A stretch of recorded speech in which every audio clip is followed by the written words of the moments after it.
दोस्तों एसएससी ने एमटीएस 2021 की सबसे बड़ी भर्ती का नोटिफिकेशन जारी किया है। एसएससी एमटीएस एग्जाम एसएससी द्वारा आयोजित महत्वपूर्ण परीक्षाओं में से एक है, जो प्रत्येक वर्ष भारत सरकार के विभिन्न मंत्रालयों, विभागों एवं संगठनों में ग्रुप सी नॉन क्लरिकल के खाली पदों को भरने के लिए आयोजित की जाती है। इसके ऑथेंटिक वेबसाइट www.ssc.nic.in पर नोटिफिकेशन आ चुका है। इस वीडियो में एसएससी एमटीएस वैकेंसी से रिलेटेड किन किन टॉपिक पर चर्चा होगी, पहले जान लीजिए। सबसे पहले ऑनलाइन अप्लाई कब से शुरू होगा, एग्ज़ाम कब होगा, क्वालिफिकेशन क्या चाहिए, एज लिमिट क्या है, एप्लीकेशन फ़ी कितना है, फॉर्म अप्लाई कैसे करें, एग्ज़ाम के कितने स्टेज होते हैं, सिलेबस क्या है, सैलरी कितनी मिलती है, ऑनलाइन एग्ज़ाम किस तरह का होगा। इन सभी पॉइंट्स पर डिटेल से चर्चा करूंगा, तो कुछ देर के लिए बने रहिए हमारे साथ। तो नमस्कार दोस्तों, मेरा नाम है सुदर्शन प्रकाश और आप देख रहे हैं यूट्यूब चैनल गुरु चकाचक। और हाँ, अगर आपने अभी तक इस चैनल को सब्सक्राइब नहीं किया है तो प्रेस कर लीजिए, साथ ही बेल आइकन पर प्रेस कर लीजिए ताकि नए वीडियो का नोटिफिकेशन सबसे पहले आपको मिले। तो दोस्तों सबसे पहले बात करता हूँ ऑनलाइन अप्लाई कब से शुरू होगा। इसका ऑनलाइन अप्लाई 5 फरवरी से शुरू हो चुका है, जो 21 मार्च को रात 11:30 पर क्लोज हो जाएगा।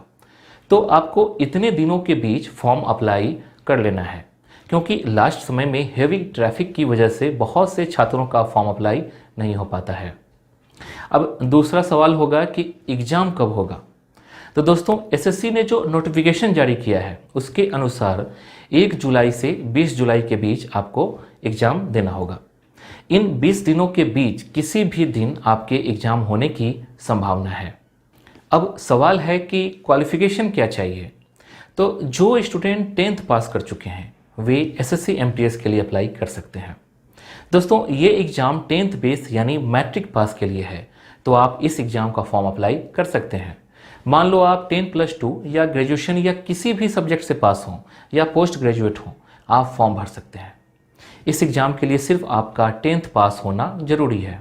ओके, अब बात करते हैं एज लिमिट पर। एज लिमिट क्या है? तो एसएससी एमटीएस के लिए स्टूडेंट की आयु 18 से 25 वर्ष के बीच होनी चाहिए। ये एज लिमिट 2 जनवरी 1996 से पहले नहीं होना चाहिए और 1 जनवरी 2003 के बाद का नहीं होना चाहिए। मतलब 2 जनवरी 1996 से 1 जनवरी 2003 के बीच ही उम्र सीमा होनी चाहिए। कॉम्पिटिटिव एग्जाम की तैयारी करने वाले छात्रों के लिए परेशानी वाली बात है, क्योंकि यहाँ एज लिमिट काफ़ी कम है, सिर्फ 25 साल ही रखी गई है। कम एज लिमिट के साथ ही रिजर्व कैटेगरी से आने वाले छात्रों के लिए राहत वाली खबर है।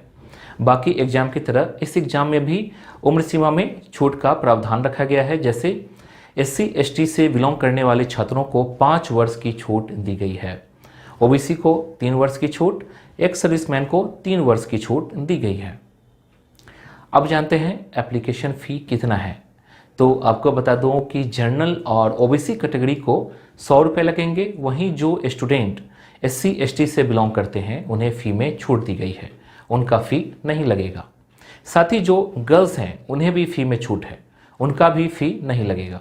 और जो एक्स सर्विसमैन हैं और जो डिजेबल्ड हैं उन्हें भी फ़ी नहीं लगेगा। अब जानते हैं फॉर्म अप्लाई कैसे करें। तो दोस्तों एसएससी एमटीएस का फॉर्म अप्लाई करने के लिए इसके ऑफिशियल वेबसाइट ssc.nic.in पर जाकर फॉर्म अप्लाई कर सकते हैं। फॉर्म अप्लाई 5 फरवरी से 21 मार्च तक होगा। इन्हीं दिनों के बीच आपको फॉर्म भरना है। जहां तक ऑनलाइन फ़ी की बात है तो आप इतने दिनों के बीच ही आपको फ़ी दे देना है। फ़ी आप 2 तरीके से दे सकते हैं, ऑनलाइन और ऑफलाइन। ऑनलाइन का प्रोसेस आपको बता दिया गया है। वहीं कैश जमा करने वाले कैंडिडेट, मतलब कि ऑफलाइन जो देना है, जिनको देना है, उन्हें सबसे पहले SBI की ब्रांच में जाकर चालान बनवाना होगा, वो भी 25 मार्च तक। यहाँ तक तो क्लियर है।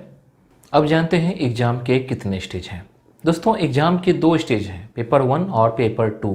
पेपर 1 CBT होगा, मतलब कंप्यूटर बेस्ड टेस्ट। इसमें आपको 4 ऑप्शन दिए जाएंगे, उनमें से एक सिलेक्ट करना होगा। वहीं पेपर 2 में डिस्क्रिप्टिव पेपर है, इसका एग्ज़ाम आपको पेपर 1 पास करने के बाद ही देना होगा। इतना तो समझ गए। अब जानते हैं सिलेबस क्या है। दोस्तों जैसा कि मैंने अभी आपको बताया है कि एग्ज़ाम 2 स्टेज में होगा। सबसे पहले जानते हैं पेपर 1 के बारे में। इसमें 4 सब्जेक्ट से क्वेश्चन पूछे जाते हैं, इंग्लिश, रीजनिंग, मैथ और जनरल अवेयरनेस। सभी सब्जेक्ट से 25-25 क्वेश्चन होंगे, 25-25 नंबर के, मतलब टोटल 100 क्वेश्चन होंगे 100 मार्क्स के। सभी क्वेश्चन को सॉल्व करने के लिए आपको टाइम मिलेगा टोटल 90 मिनट, मतलब पूरे 1.5 घंटे। इतने टाइम के अंदर ही आपको क्वेश्चन सॉल्व करने होंगे। इसमें सभी क्वेश्चन MCQ होंगे, मतलब मल्टीपल चॉइस क्वेश्चन।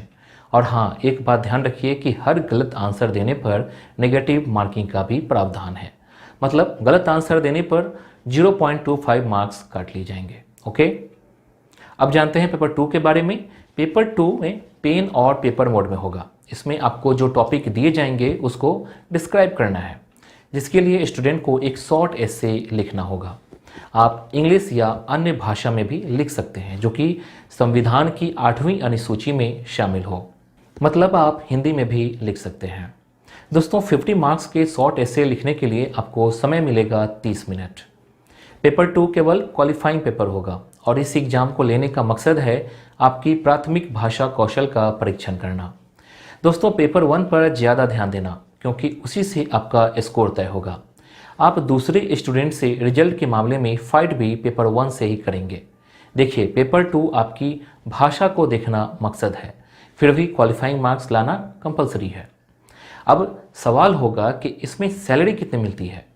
इस जॉब में शुरू में ग्रेड पे 1800 से मिलेंगे, मतलब शुरुआती सैलरी 7वें वेतन आयोग के बाद न केवल SSC MTS वेतन बल्कि सभी सरकारी कर्मचारियों के वेतन में लगभग 20% की वृद्धि हुई है।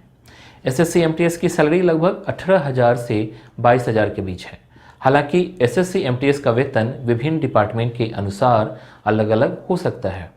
इसमें सैलरी के अलावे जैसे स्थान, भत्ते आदि के आधार पर भिन्न होता है। अब सवाल है कि ऑनलाइन फॉर्म अप्लाई कैसे होगा। तो दोस्तों, सबसे पहले तो आपको www.ssc.nic.in पर जाकर रजिस्ट्रेशन करना होगा। उसके बाद दिए गए क्राइटेरिया के अनुसार फॉर्म अप्लाई करना होगा। ठीक है, तो दोस्तों, इस वीडियो के लिए बस इतना ही। उम्मीद है कि इस वीडियो में मेरे द्वारा दिए गए इन्फॉर्मेशन आपको समझ आ गई होगी। फिर भी आपको इस वीडियो में कहीं कोई परेशानी है तो बेहिचक क्वेश्चन कमेंट कर जरूर पूछिए। वीडियो को लाइक कीजिए और चैनल को सब्सक्राइब कीजिए। Thank you.